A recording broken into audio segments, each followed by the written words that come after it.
이거는 보도의 테크닉입니다. 증거가 위법하게 수집됐다. 자, 메이저급 변호사는 그거 공격하면 됩니다. 재판에서.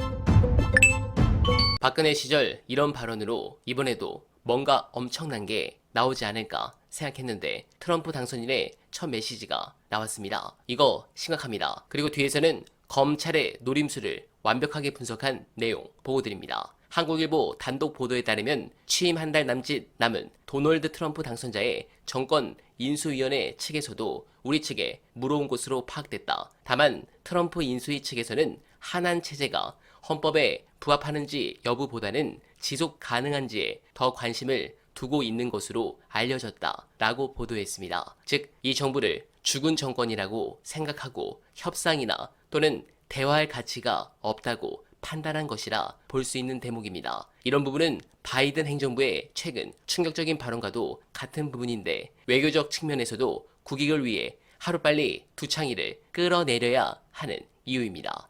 이런 상황인데도 가증스러운 국힘과 용사는 내란 피의자를 2, 3개월 대통령으로 그대로 두자고 말하고 있습니다. 이건 당연히 국민들이 납득하지 않고 법적으로도 유효하지 않습니다. 그리고 이미 검찰, 경찰, 공수처가 경쟁적으로 수사에 임하고 있습니다. 조만간 체포, 구속으로 치달을 모양새입니다.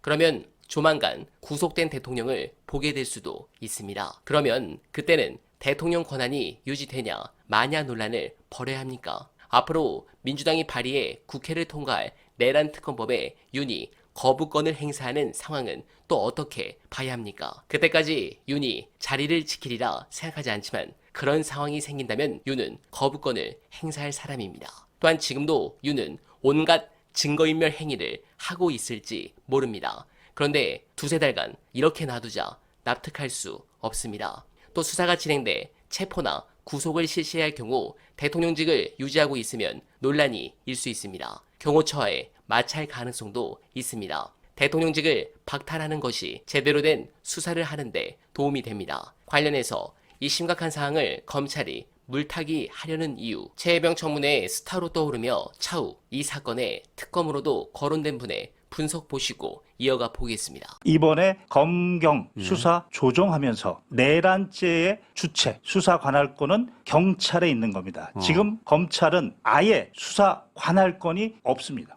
근데 지금 이제 공소기각 말씀하셨는데 변호사님 이것 좀 해설해 주십시오. 만약에 검찰이 압수수색까지 하고 구속을 시켰어요. 장관을. 구속까지 시켰는데 공소기각이라는 건 만약에 나중에 기소하려고 하면 야, 니네 기소할 권한이 없잖아 하고 법원이 취소해버리는 거 아니에요? 한마디로. 그럴 수 있다는 거잖아요, 지금. 그런 관점도 있고 예. 제가 보는 관점은 예. 검찰도 행정기관입니다. 행정공무원입니다. 경찰도 행정공무원이고 공수처도 행정공무원입니다. 기본적으로 행정절차법을 따라야 됩니다. 행정절차법에는 권한을 행사할 때는 네 가지 기준. 주체, 권한이 있느냐, 내용, 어떤 내용으로 하느냐, 어떤 절차로 하느냐, 어떤 형식으로 하느냐 이걸 봐야 되는데 제가 말씀드린 대로 수사 관할권이 없으면 권한이 없는 겁니다. 권한이 없는 자의 수사는 처분은 무효입니다.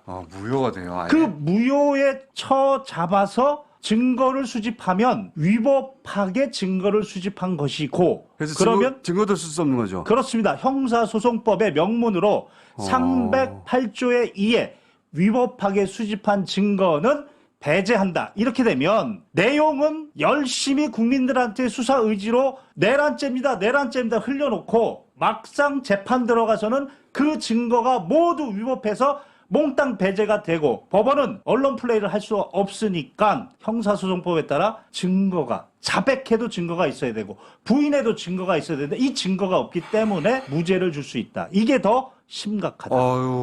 실제 사례가 등 떠밀려서 수사를 해놓고 수사 과정에서 수사 의지가 있다고 계속 언론에 흘려놓고 한 1년 지난 후에 법원에서 무죄가 나옵니다. 그렇죠. 그래 왔어요. 그 판결이 공개가 안 됩니다. 거기에 어떤 꼼수가 있느냐? 증거에 대해서 위법하게 수집해놓고 재판에 들어가서는 그 증거가 채택이 안 되고 법원은 그것에 대해서 언론 플레이 얘기를 할 수가 없고 형사소송법에 따라야 되고 그래서 갑자기 무죄가 나오고 국민들은 1년 후에 이게 왜 무죄야? 하고 지나가 버리고 우리가 모르는 게 있나 보지 하고 지나가 버리고 관심도 떨어졌으니까. 이거는 고도의 테크닉입니다. 기술이네요. 이 부분은 대한민국 변호사 중에서도 10% 안에 대한민국의 한 3대 로펌의 메이저 변호사들하고 그 다음에 검사 중에서도 메이저 검사들이 장난칠 수 있는 꼼수입니다.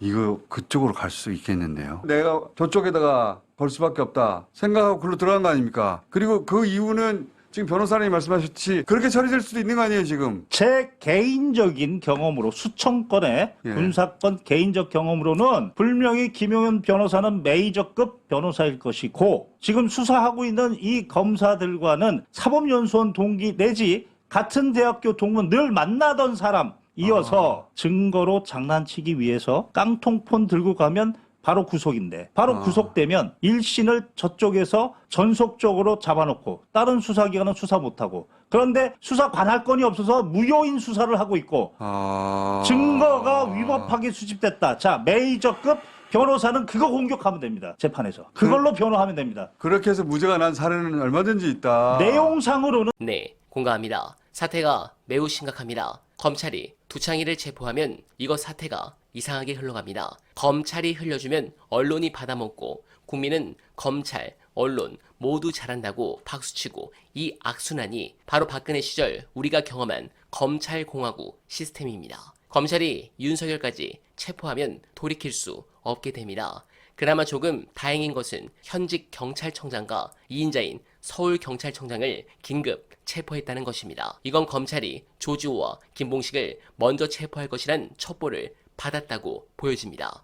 지금 검찰 특수본은 이 수사권을 본인들이 쥐고 가려고 계속 무리수를 두고 있습니다. 만약 검찰이 주요 내란 피의자인 조지호와 김봉식까지 신변을 확보하면 경찰은 수사의 주도권을 완전히 빼앗기는 것은 물론이고 그야말로 검찰에 자신들의 수장을 넘긴 치욕적인 상황에 직면하게 됩니다. 그래서 자신들의 수장이 검사에게 잡혀 온갖 모형을 당하느니 자신들이 체포해서 수사하는 것이 명예롭다고 생각할 것이라는 부분이라 저는 오전 방송에서 국수본을 더 질타한 것입니다. 다만 희망을 더해보자면 국수본은 어제 국회에서 통과시킨 내란 범죄 주요 피의자 신속체포 요구 결의안을 법률적 근거로 삼아 오늘과 내일 실제 피의자들을 체포에 나설 생각을 하는 것이 아닐까 기대해 봅니다. 이 중에 핵심은 당연히 윤두창입니다. 즉 국수본은 윤석열 체포를 위한 빌드업 과정으로 우선 주요 피의자 중에서 자기 식구들부터 체포하는 초강수를 둔 것이라는 매우 희망적 분석을 하고 싶습니다. 만약 이런 추측이 맞다면 역사적인 날짜인 12월 12일에 윤석열을 긴급 체포해서 역사에 남기는 그날을 간절하게 기원하며 어날바는 오늘도 최선을 다하겠습니다. 여러분 고맙습니다.